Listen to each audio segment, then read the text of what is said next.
you can just south, that would be superb.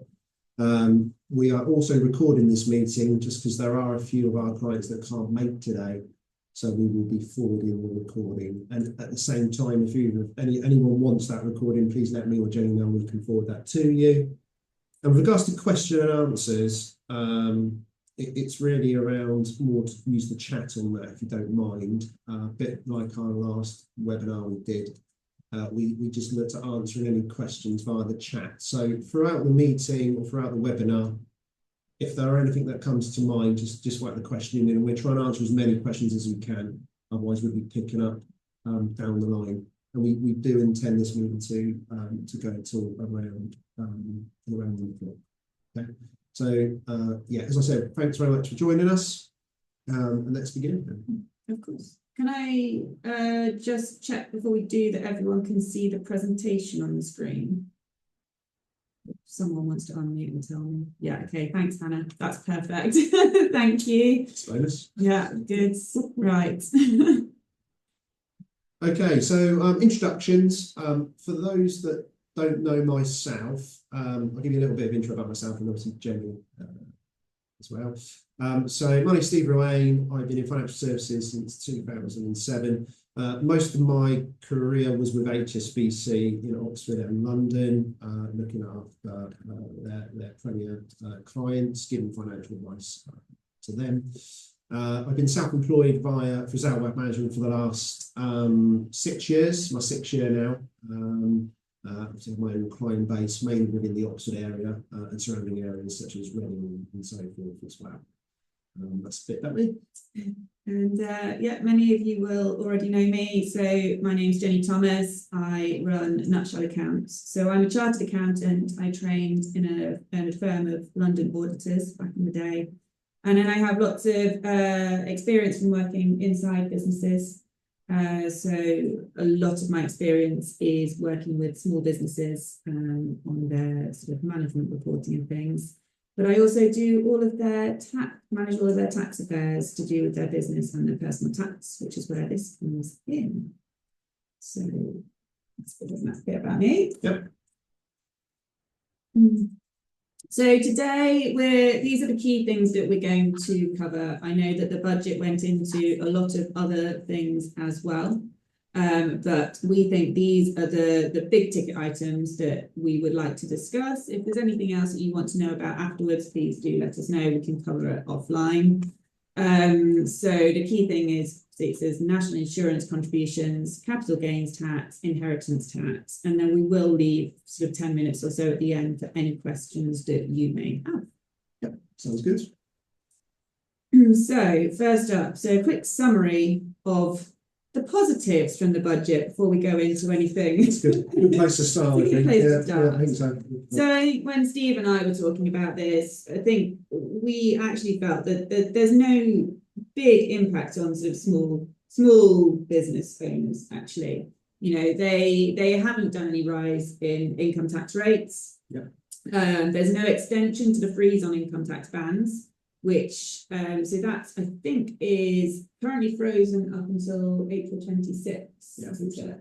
Yeah. So obviously when you freeze the income tax bands, that means that you're effectively gradually taxing people more, because more and more people with inflation will go into those income tax bands. So the fact that they haven't frozen those any longer is a positive. There was no change to the VAT rates. And corporation tax remains capped at 25%. That was obviously a change that came in a couple of years ago. It was a bit hard to take at the time, but I think people have adapted to that now, as we do. And then the key thing that we were surprised about actually is that there was no change to the pension allowances. No, so that's something that's positive coming out of pensions. I'll be talking a lot about pensions later on, so don't worry about that. But there's been no changes to how much you can actually contribute into a pension. There's been no changes to lifetime allowance or in regards to tax relief. So we take that as a positive. So now to go on to a few of the more problematic things that came out of the budget, or the things that people are worried about. So employers' national insurance. So the key thing to begin with, the national insurance, is the employee rates have all been kept static. So that's a positive for everyone, really. The employer NI rate increased by 1.2% to 15%. And the threshold for that has actually decreased from £9,100 to £5,000. Now, this has obviously caused quite a lot of worry, especially with larger corporations, because the amount of employers NI that they're going to have to pay is significant. But actually, and this is something when I was looking for most of my clients, because the employment allowance has been increased from 5,000 to 10,500, actually some micro businesses will actually end up better off. And I think this is what the government were trying to do. They were trying to protect those micro business owners whilst also, taxing the larger corporations. So as I say, when I was running a calculation, so you can have, say, up to 6 employees on £30,000 per year, and your employer's NI will remain the same. Now, obviously, if you've got fewer employees earning more, yes, you will probably end up spending more. But that's just a rule of thumb. If you want to ask for my little spreadsheet later, so I can give you the impact, please just drop me a note. I'm happy to do that. And so larger corporations will be hit higher. Yeah. They've got more employees, they're likely to be paid higher amounts, so they're likely to pay more. And the issue actually for all organisations is that this is going to be compounded by a rise in the minimum wage. So any of you who have sort of variable hour workers, sort of younger workers on minimum wage, there is going to be an impact, sort of the double impact of that on April when that comes in. Short note to give a little positive at the end here is that the national insurance is a deductible expense, so there is a little bit of offset with the corporation tax. It's not going to negate the whole impact. Yeah. So, let's take this bit. Yeah. So, as a financial planner, my job is to try and help clients, I guess, mitigate taxation and extract money from businesses in an efficient way. So, as an initial solution, it's really how is if you are a director and you have employees, how do you set up the pension schemes for the employees? And one way, I guess, which many companies now may be looking at doing even more, is a salary sacrifice option, which you can set up because you will save national insurance as an employer. A lot of employers do pass on national insurance savings to their employees as well, right, Jenny? Yeah. So you can actually do that. It's like an additional voluntary contribution to the pension. Yeah. So you've seen that quite a lot. So Yeah. So the way the salary sacrifice works is that you have an agreement with your employees to reduce their salary, and instead you increase your employer's pension contributions. So because you decrease their gross salary, you pay less employers NI tax. And then you pay that across to the pension. And as I say, you can vote, you don't have to, but you can choose to pass on the NI saving to their pension as well. Yeah. So a conversation I'm going to be having, obviously, a lot is how do you set up your employee pension schemes? Because that is a potential way of supporting that. It is. Again, that's something I do for many companies. I guess consider benefits for employee salary sacrifice, charity donations. Yeah, review your salary costs, Jenny. That's probably about how the extraction comes. And I guess when I look at it, is how are you extracting money from the business, right? Yeah. So I think this is 2 points here. So there's obviously the salary costs of your employees if you are a business and you have employees. So sort of first off, let's work out what your impact is going to be with these changes, and put these mitigating things in place if we can. But then the other piece here, the director's remuneration, is actually how do you extract money yourself from the business? So I think this next slide. Yeah. Dividends or salary? Yeah. So this is the age-old question. As a director of a limited company, you have the option, so you can sort of spread, how you extract money from your company. And there's lots of things to take into account, you know, as to whether or not you're entitled to the employment allowance, which is the 10,500 allowance you've got against your employer's NI. It's what your wage bill is expected to be, what do you expect the profits to be, how much do you want to extract? All of these things come into play. And it's a complex calculation, but it's something that I can do for you should you wish me to. It's something that we should talk about. It's something that needs to be revisited now. If you are taking minimal salary and dividends versus whether you're taking a salary from the company. Because obviously if you're taking a salary, you will be paying more employers NI going forwards, potentially. But then on that note, if you are doing that, there are other ways to extract your money from the business. These are not necessarily things that everyone's going to want to do. No. It depends on what you're trying to achieve, really. Yeah. Totally. So as I say to a lot of my clients, the most tax efficient way to extract your money is via employer pension contributions. Yeah, totally right. So again, that's a big part of what I do for directors. Is you know, regular contributions into pension schemes, or it could be ad hoc lump sums, helping them with how much they should be putting in. You know, along with someone like yourself, obviously the accountant, making sure they're not taking too much out. But ultimately, it's going to be in saving on corporation tax, and it's obviously building. You know, it's building a pot for retirement as well, which is positive.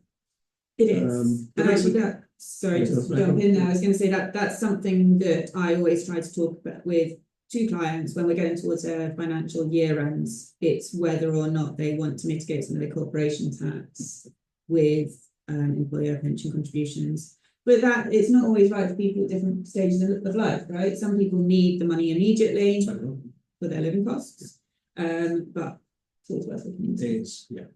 The other kind of thing I thought about was, you know, potential. We spoke briefly about this when we came on, was about maybe running insurance plans through the company. The obvious one is the relevant life insurance policy. And there are other protection plans you can do as well.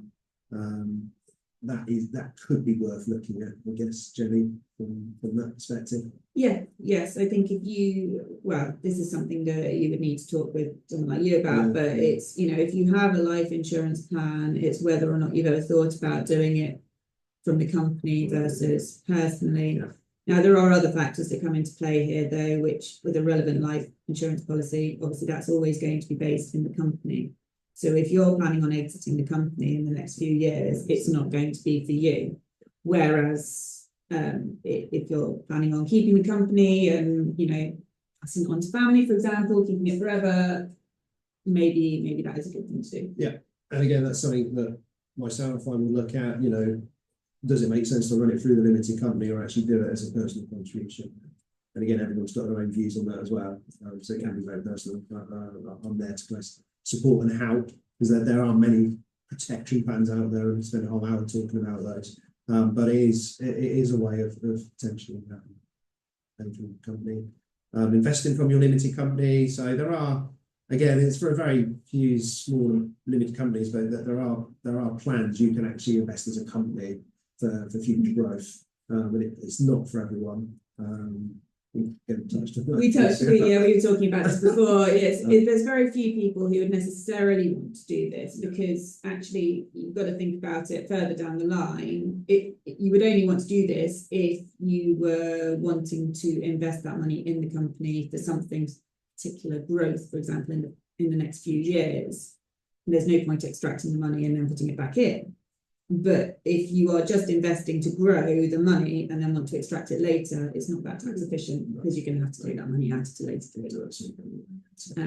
The other thing with investing from your limited company, though, I have seen this a few times, is, for example, people set up, say, a property company, and they loan the money from their business across to the property limited company to be able to put down a deposit. Again, that money, in order to be extracted, has to go back to your original limited company to be extracted in the future. But it's a good sort of tax efficient way in the short term to do that. Yeah, good. Yeah. And employee benefits is again helping set up, employee benefits such as death in service schemes, employee sickness benefit, and so forth. And they're the ones again that I can support companies with. And I suppose this is the other thing to think about if you're concerned about the increase in the NI for your employees, and you want to still offer them a good package. It's actually looking at the overall package rather than necessarily just the salary impact. So what else can we give them to help that? So next thing to come on to is capital gains tax. I'm going to let you roll with this one to begin with. Okay. And then I guess I'll kind of touch on how I can help clients with that. So an increase to the rates of capital gains tax from 10 and 20 to 18 and 24 respectively. An increase to the CGT rate payable on gains made from the disposal of assets qualifying for business assets disposal relief. Yeah. And the last one, and we can cover the points, the lifetime limit for investors' relief will reduce from 10 mil to 1 mil for disposals made on or after the 1st of October 2024. I think really the kind of the last 2 points are ones that are not going to come up every day. The second point there about the disposal of assets, I guess it's seeking that advice when you're looking at doing that really. So this, just to explain to people who don't know what this is. So this is if you are an owner managed business, so you have a controlling stake in a business, you at the moment you get business assets disposal relief if you sell your business up to $1 million, I think. And you only have to pay capital gains tax at 10% on the whole amount. So, as you can see, the capital gains tax at the moment is 10% and 20%, but that's based on your income tax bands. Going forwards, I think it starts from next April, it increases to 14%, and the following April it goes up to 18%, bringing you in line then with the main rates of capital gains tax. And this is the thing that I think a lot of sort of small business owners, certainly my LinkedIn has been full of people complaining about this because, a lot of people people start up a business, set up a business with the aim to, grow something and exit it in the future. Ultimately it is what it is. But you and I were saying earlier that this is only a budget for the next year. It's the first budget that they've done for a long time, and we don't know what changes they might make to it in the future. So don't necessarily jump and do something right now. But in the meantime, speak to someone about exiting your business, and we can look at, the value of the business, because there's no point jumping and selling your business now if you have plans to grow the business significantly in the next 5 years, for example, and you'll make more money at the end of it. Don't jump just because of the tax rates. Yeah, right. And I guess where you come in during that period of wanting to sell, looking at selling, I kind of will come in then to understand, but I really become more relevant when the sales happened, so to speak, and money's available for potential investment. That's kind of where I'm absolutely. So I suppose on the sort of normal sort of capital gains tax and things. So for me, nothing's really changed from the advice I'm giving my clients, really. I know rates have changed, but it's all about just investing in the most tax efficient way you can. It's utilising any allowances that the government give you to benefit from not being taxed on the way out. And also trying to benefit from not paying any form of tax while it's being invested.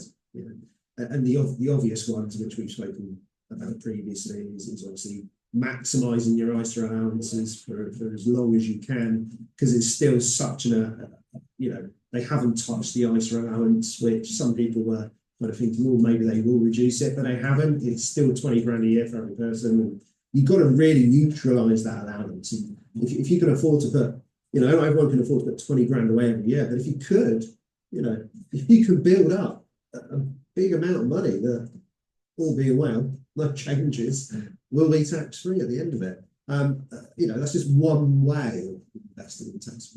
There's many different products there, but that's the most obvious one. And I guess, say, someone like me, if you're looking at planning for the future, it's all about neutralising allowances and tax efficiencies, really.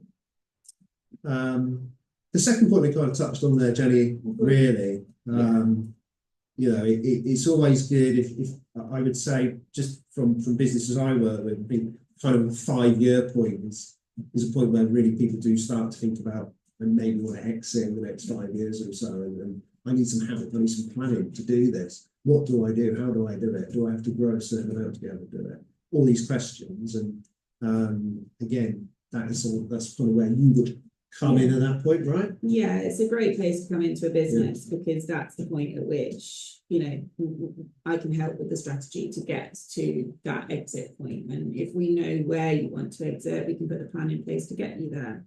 And, tax aside, you need to work out what you want to extract at the end, and we base that on the current tax rates. Yeah, there's not much else we can do. Yeah.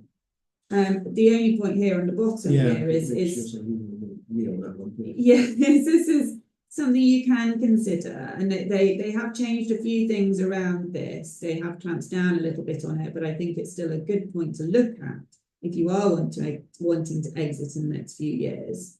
Is doing a bit of succession planning and actually selling to an employee ownership trust. So selling to a group of your employees effectively. And that is exempt from capital gains tax. So it's a very good way of doing it if you want to. Right, moving on to inheritance tax now. I'll let you go through the key points on inheritance tax. Thanks. Yeah, it's all right. It's not my area. This is a big area, and it is. Do a webinar on just this really. So I'm going to try and keep it to key points. And I would say if you want to kind of pick my brain more on it, then we can do that offline. But the key points when we were looking at it, and for me as well, are the big one is they haven't changed the inheritance tax, the old rate bands. Okay. So everyone gets 325, and then if you've got a property that your direct descendants, children are going to inherit, then you get the property in your right hand as well. So you've got majority of people will have 500k that we go for that HT liable. And then if you're married, your partner will inherit your band, so that will be then obviously going to 1 million. So that hasn't changed. That's still the same. If you're married and IHT and your partner, your wife, your husband's basically passed their assets to them, then IHT is payable in second death, and the estate needs to be worth more than £1 million to have an issue. Okay. Yeah, that's joint. Yeah. So it's joint. So it initially passes to the spouse and then gets passed down. Okay. Yeah. So that remains. The one thing that catches some people out, I find, is people that are cohabiting. So they're not married. Yeah. They only have 500,000. They don't have 1 million. So there are benefits to being married. Many benefits to being married. not just tax benefits. Yeah. So no changes there, which is good. And as I said, 2030, we're a long way from that. But I see that as a positive that we still have residential nil rate band and a nil rate band to play with. Double taxation on pensions. So as you're probably all aware, it's a hard one for many people to try and take on board at the moment. But yes, pensions are forming part of people's estate on death. Okay, this is a new thing, right? Yeah. They used to be excluded from last Wednesday. Yeah. Obviously, it's not happening yet, which is good because we'll all be panicking. It's happening in 2027. That's if nothing changes between now and then. It's all still fairly new, and even though the kind of government said, that there is inheritance tax payable and death benefits from pensions, things can change between now and 2027. But as it stands at the moment, and something I think they're going to need to deal with is at this moment in time, if so this is, let's forget April 2027. So if something happened in the next year, 2 years, upon death, what will happen is if someone dies before they're 75, their beneficiaries will inherit their pension tax-free. Okay? Make sense? Yes. After 75, so if they die after 75, then the beneficiary will basically be having a marginal rate of tax to pay, depending on their tax bracket, 20. Now, with the new rules coming in April 2027, if it all goes to head, what you potentially got is if you've got someone with a large pension pot, and they die after 75, then at the moment that taxation, that beneficiary taxation is still going to be there. Yes. But then they've also got the inheritance tax as well. Okay. So they have income tax and inheritance tax. Yeah. So at the moment there is a double taxation. If someone dies after April 27th, April 2027, and there's an inheritance tax problem, then you're going to have an income tax issue. You're going to have an inheritance tax problem with someone that's going to inherit that pension fund.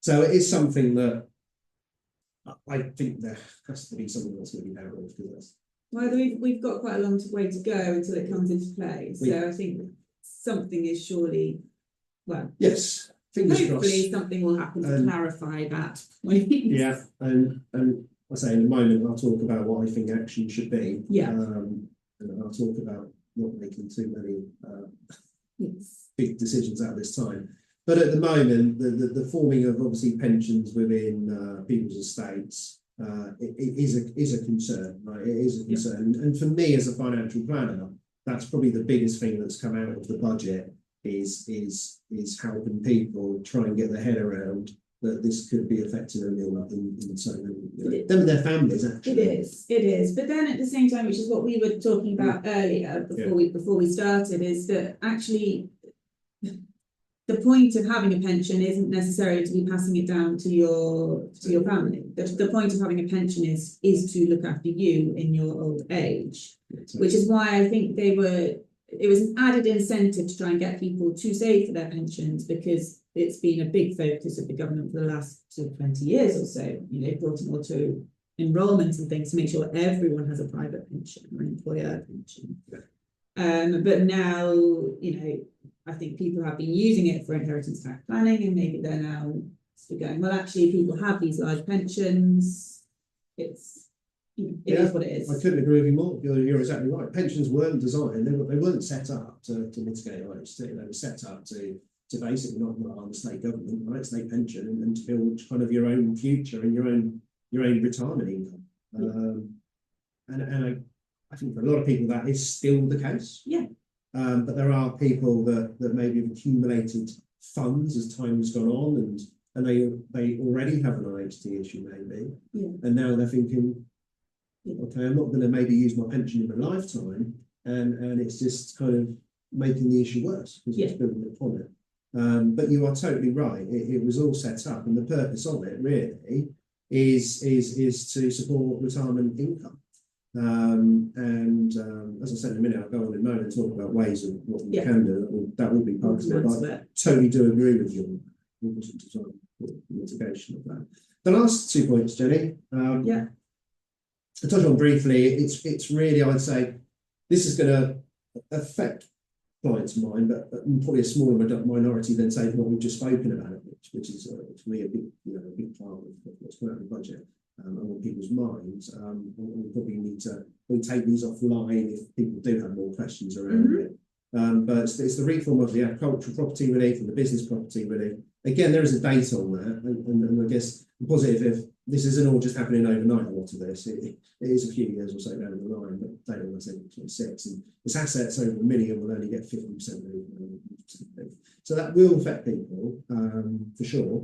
And as I said, I think from a top of the conversation today, potentially a smaller people may be affected by that. There's probably something I'd like to probably touch on in a more bespoke way than just a I think it's going to be fewer people that will actually impact, and I think that will require an individual conversation. Correct. Yeah, and then there's the reduction in the right business relief for AIM shares, which is alternative investment market, from 100% to 50 from April to 2026. So, again, it will be affecting people, but not majority of maybe my clients and the general population. But just going on again, and it's going to come on to a big point of mine in a moment. These are happening tomorrow. Okay, so this biggest sort of thing I can say is that let's not necessarily panic initially. Let's take a step back and digest. It's only been just over a week since the budget, and things will change still. Yeah. But there are dates where these things are going to happen, as you can see on the screen, and let's just take a step back on that maybe instead of worrying too much. I think that takes us on nicely to what can you do about these things? And as you say, one of the first things to do is actually watch and wait. Don't make any rash decisions right now. We don't know exactly how it's going to pan out. And as you said, actually lots of these changes aren't coming in for another couple of years. So actually there's time for them to clarify the situation, I think, before we get there. Yeah, I couldn't agree more. Totally agree. I think acting now, and maybe even we were having conversations with clients before the budget even happened, trying to predict the future, which I wasn't willing to do. Yeah. And there were clients that have made some decisions which were ultimately, I am a planner, I help people, right? But it's not all my way. So what people want to do is what they want to do. But it goes to what I just say. You got to think that a lot of, I mean, particularly the thing around the inheritance tax isn't happening for a few more years. We've got time to plan. If it doesn't change between now and then, my job is to, client review meetings is to say, but actually you do have there is an issue. There is an issue, and this is what we could do now. Yeah. I'll obviously give my recommendation based on, because it's every individual, it's an individual circumstances. But at the same time, I think at this moment in time, that is probably the best option. Thanks. At this moment in time. A couple of things though that you have said you might want to think about. Don't just go away and do it. Talk to someone about it first. Please don't. We're not telling anyone to do this. No. But the things that you can do if you're worried about your pension pot and IHT is you do still have the tax-free 25% lump sum that you can take from your pension. And maybe if your pension pot is particularly large, you're very happy to have a large pension pot, maybe you could invest that in a vehicle that's more beneficial for IHT. Yeah, I think this is probably something that, again, it's not my first thought for this moment in time, but you probably will see a lot more people extracting amounts from their pension, particularly the tax-free element. And again, I can't comment on that based on individual circumstances, but it could be an option. It could be that you take 25% out tax-free, you reduce your pension pot. As long as you don't leave it sitting around in cash, not doing anything, because you're not really making them out the same as it was. That's not helping anything. You could, in theory, invest it into something that could mitigate IHT for the future. And there's many different situations and products. I have to do that, so I don't want to go into that today. But it could be you invest it for inheritance tax planning, right? Yeah. Or, alternatively, I presume you can start passing it on. Gift it. You can give money at any time. So you usually give flowers for £3,000 per person every year. Or you can gift it, and again, I don't want to be using jargon in this, but you can obviously gift money, and you've got the 7-year rule there as well.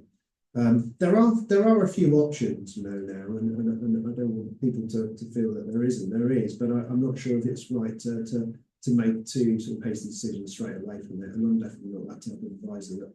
I always like to sit back and watch and look at it, right?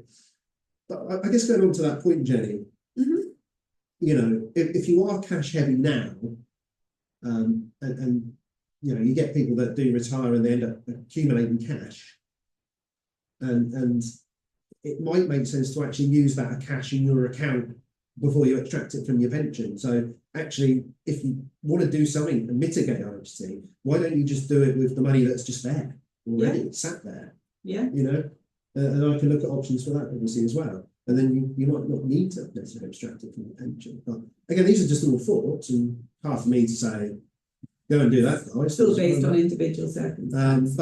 But I think there probably will, if this does continue, and it's definitely happening, and there's going to be no kind of, you know, other things that are going to come up, which I think there probably will be, like the double taxation thing and all this stuff like that, on death, I kind of think things will come up, but that could be an option, extracting from the pension. Do you want to touch on the I just want to touch on this.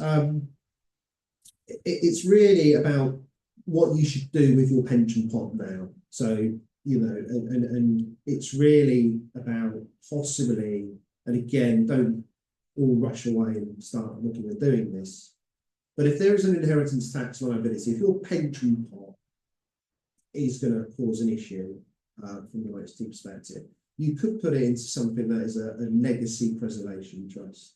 Okay, and it is a trust. You have to have trustees. You've got to get the witnesses. So I hate to say it, anyone that's ever tried to complete trust forms, okay, it's not the most exciting task, but it might be worth it. It might be worth it. You're exactly right. And not to go into a huge amount of detail, what you're basically doing is I would say it's going to be very relevant to those that maybe. So if you remember what I said earlier, best way to explain it is that the spousal exemption is still there. Mm-hmm. So if you're leaving your pension pot to your wife or your husband, right, then an LPT might not be legal. Yeah. I'm not saying it is or isn't, but it might not.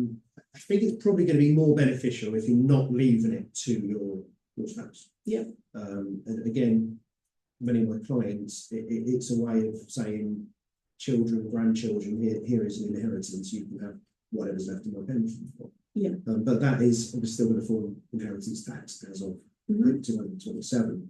So a potential way is that we put the pension into this trust. And what it means is it's essentially a shall to begin with, but upon death, it's in the trust, which means the beneficiaries and the trustee, also the trustees, especially because obviously they're the ones that really make decisions, can work out what should be happening with the funds now, you know, upon death of the holder. Is the beneficiary under 18? Are they over 18? Do they need an income? Do they want a lump sum? Do they just want to keep it within the trust? So there's all these questions that don't know the answers to, but I think it gives a bit more flexibility to what you could possibly do with the proceeds of the pension upon death, particularly if your spouse is an inheritor. Yeah, okay. I think there's a lot more to come there, and again, I think we're going to get a lot more from them because that isn't really been hinted. It's just stuff like I do with my clients now for the right clients, but I think I'll probably be doing a lot more of that going forward. But again, it's where we are now, 2027. The changes may come. That means I might have to do that. I don't know, but I want to try and make people feel that there may be ways of still mitigation within some way. Quick note on protection. Yeah. So my fault, I've done a lot of talking. Sorry.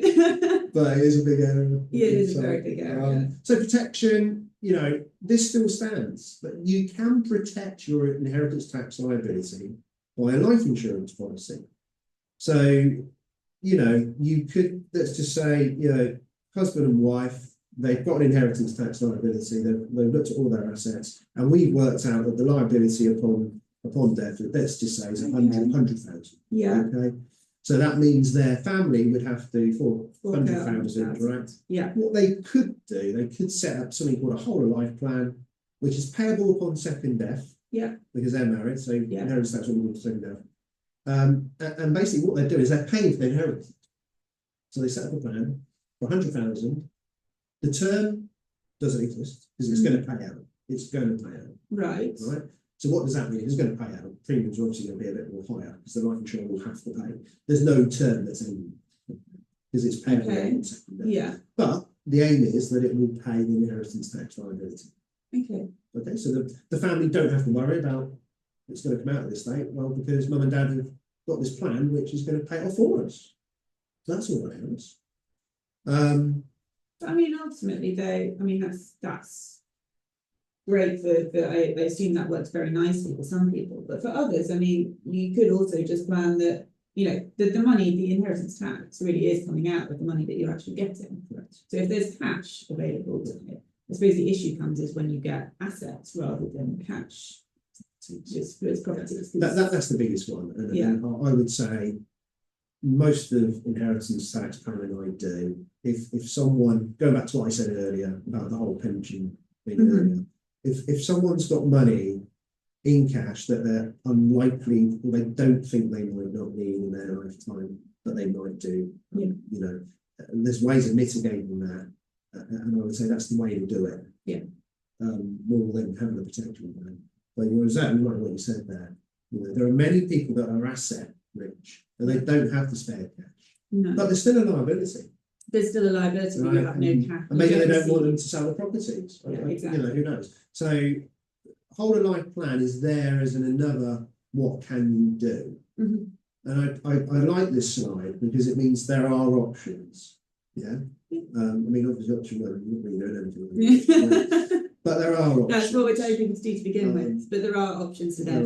There are options. And the last one I kind of like. I mean, this is it. You know, it's there to be spent ultimately. And sometimes, well, what can I spend it on? You know, well, that's true. And I guess you need to do that. But, you know, you need to make that decision. Are you going to be going on luxurious holidays every year or buying a Ferrari or whatever it may be? But ultimately, if you're not spending it, and your family are going to have a liability in inheritance tax, you need to decide, are we worried about that? Because there's some people that aren't. Right? And those that are worried about it, then just take action. That there is some things you can do, be it gifting it, be it putting it into some form of trust. You know, and that's what I recommend. I can go through the options. Right. I think that brings us to the end of the inheritance tax. I hope so. Yeah. So that was a big subject. If you do ever want to find out more, do get in touch. I hope not.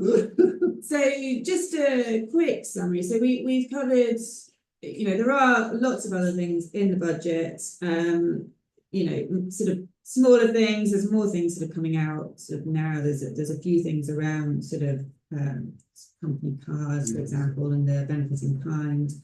Which aren't coming in until sort of April 2028. So they're things that I'll start to talk to my clients about as they arise. But in summary, the key things are the increase to the employer's national insurance, which is where you need to look at your salary costs, look at how you're extracting your money, and how you're paying your staff. If you're considering selling your business for capital gains tax, speak to advisors now. Let's run the numbers. Let's think about the timing, look at your growth, what you need to do. In terms of your other capital gains, any investments you have, make sure you're talking to your financial advisor, make sure they're in the most tax efficient vehicle possible. And then for inheritance tax, I think we've covered that in a lot of detail now. So main thing is inheritance tax is very bespoke to the individual. So I think you have a chat with your financial advisor and discuss. It's the most complex area. It is. For advisors and for people, really, because it's very bespoke, it's very personal. And people want to achieve different things. So it's very it's an interesting area. Right, so I'm now going to open the floor up for questions. If you could put any questions in the chat, we've got a couple in there already. I think they're for you, Steve. So is the inheritance nil rate band based on the person inheriting or the person you're inheriting from? Well, let's read that again. So, parenting from divorce.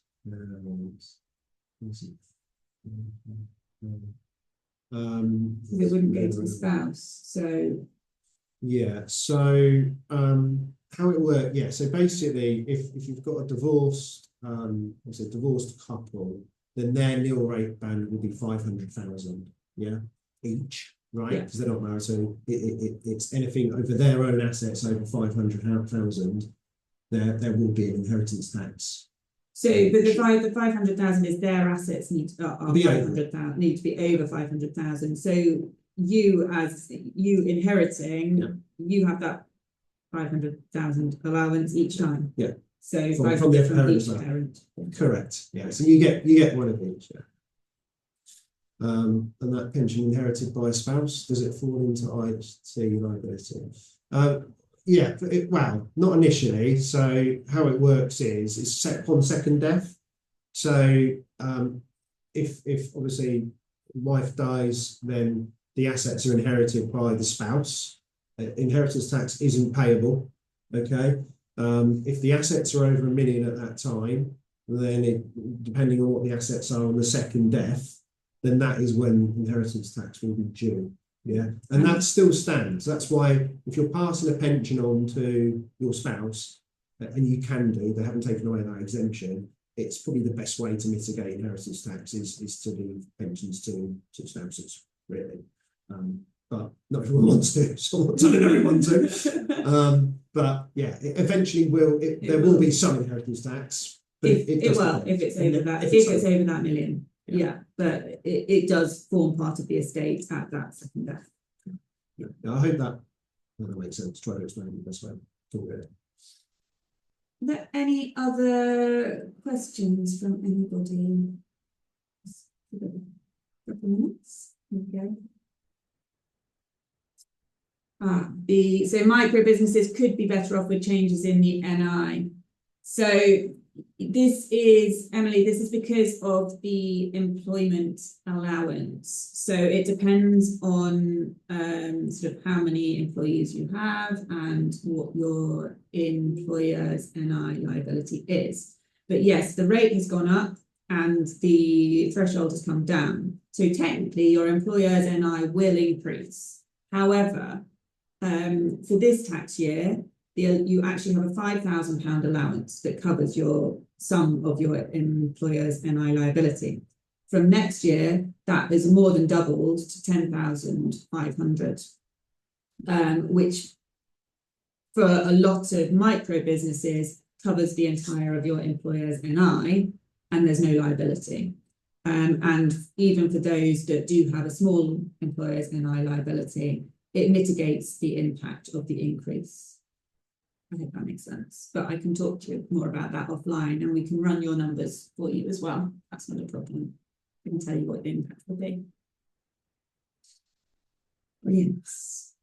Good. Okay. I think we're all done on questions at the moment, right? I think so. Yeah. If there's any other questions, now would be a good time. Otherwise we can start to wrap things up.